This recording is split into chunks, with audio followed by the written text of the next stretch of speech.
एक मिनिट रुक রাখা है নাকি ঢের টেনশন হয়েছে নাকি দোকানে ধার সার হয়ে যাচ্ছে ঘর চলাতে না পেয়ে খাচ্ছি তখনও মাথার টনটনাই যাচ্ছে হয় না মন লাগছে যে কাহবা চলে যাবো হয় না কি বলছে সবাইকে জোহার আমি সমর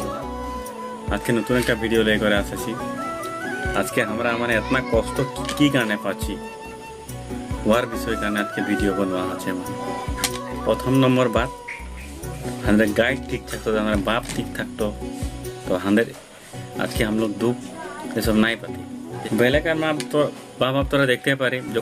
लड़का चाहे लड़की होला ओते जो से नामकरण हो दिन से अलग पैसा फीस कर दिए 50,000 लाख टाका जो 15 बছর काने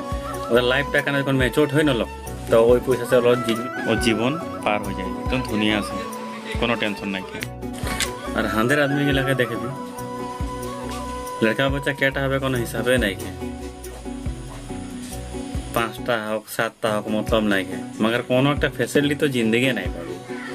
এখানে সকলকে জোহার করে বলছি कि छोकरा तो छोकरी पैदा करते पारबी तो भविष्य भी बनाते कोशिश करबी बहुत कष्ट पाई जे ভিডিওটা অতই বলবো সবাইকে জোহার।